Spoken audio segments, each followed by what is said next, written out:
If you're like most of my clients, you don't have a hard time falling asleep. It's staying asleep you struggle with. You're likely waking up around 2, 3 o'clock in the morning, and it could take you a couple hours to fall back to sleep if you're able to fall back to sleep at all. Well, today I want to give you some tips to help you to fall asleep more quickly so that you can get that good quality sleep that you need to feel and be your best. First, when you wake up, try not to panic. I know that it's hard, but it is normal to wake up in the middle of the night. In fact, we all wake up about 5 times throughout the night in between sleep cycles. And this is a protective mechanism that we have as humans so that we can do a quick environmental scan to make sure that there's no danger present. However, if you're experiencing high amounts of cortisol early in the morning, it can be hard to fall back to sleep. And this could happen during periods of stress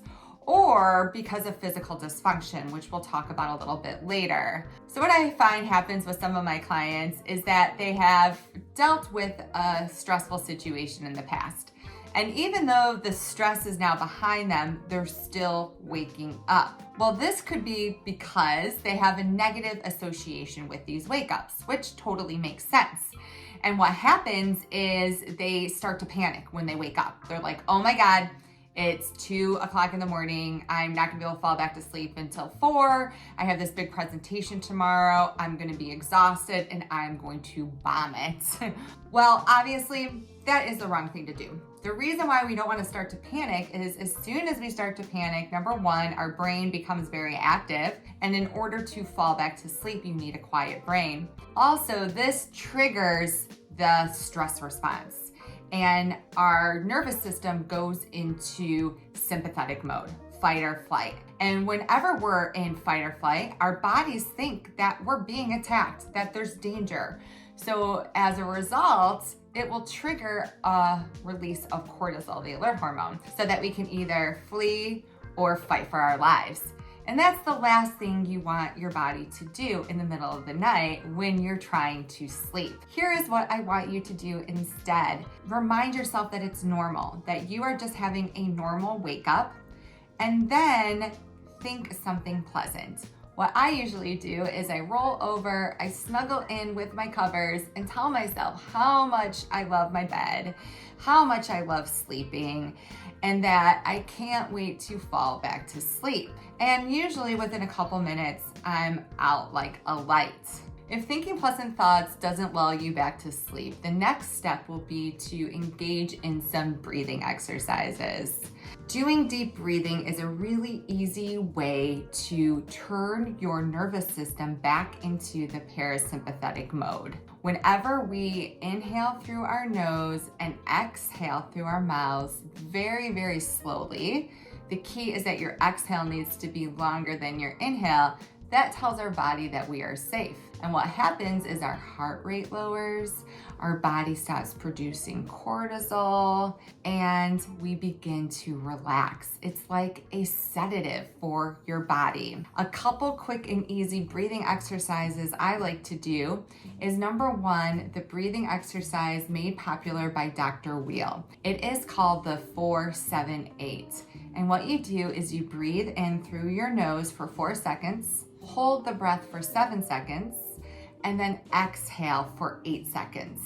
I bet if you do this 3 times, you will feel so relaxed and be able to fall back to sleep quickly.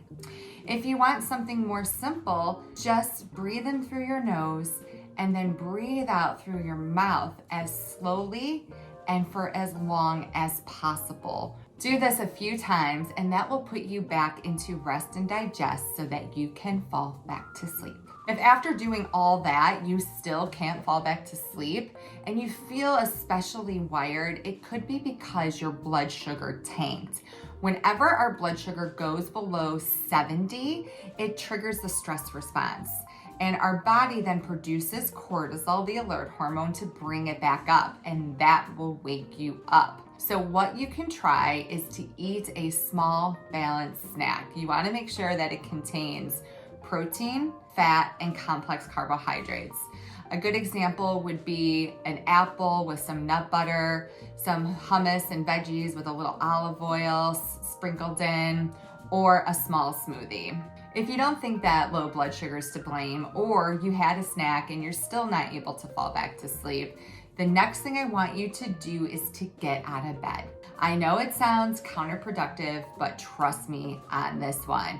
If you stay in bed and start to stress out about not being able to fall back to sleep, it's just gonna make things worse. You're gonna be less likely to fall asleep. Instead, if you get out of bed and you do something relaxing, it's going to help to trigger the parasympathetic nervous system so that you can then fall back to sleep. It's gonna prevent your brain from associating your bed with a place that you experience stress. We want your subconscious to look at your bed as a place that you relax. So do yourself a favor, get out of bed, do something that you enjoy, like reading a book, listening to a podcast.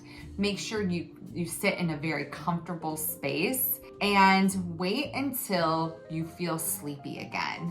And once you feel sleepy, then hop back into bed and try to fall back to sleep. If you can't, then keep repeating that until you're able to fall asleep. Now, it may take a while for this technique to work, but trust me, with practice, as soon as you get out of bed, your body's going to immediately relax and you're going to be able to fall back to sleep more quickly. And it could be really helpful to look at this as a positive experience. The way that I positioned it to myself when I was having sleep issues is that it was me time. It was a time for me to do something that I enjoyed when I didn't have kids asking me to do something. I didn't have work emails to answer. I was able to just relax. And then it made the whole experience so much less stressful. And then eventually, when I would have my wake ups in the middle of the night, I was able to fall right back to sleep because I didn't view it as a stressful event. These tips, a couple weeks to work. If you're still not able to kick that middle of the night wake up, it's telling me that there's physical dysfunction at play. And then I would recommend looking into your functional health. Chronic insomnia is not a diagnosis. Instead, it is a symptom of dysfunction. It could be related to your gut health, hormone imbalances, mineral deficiencies, blood sugar regulation issues, or all of the above. That's why with my clients, we run 4 functional lab tests so that we can get to the root cause of what's waking you up in the middle of the night. If you're interested in learning more, head to my website, Kelly Murray Adult Sleep, and you can sign up for my free mini training, The Hidden Sleep Sabotagers. If you think blood sugar is to blame for your night wakings, I would highly recommend watching my vlog all about blood sugar dysregulation and sleep.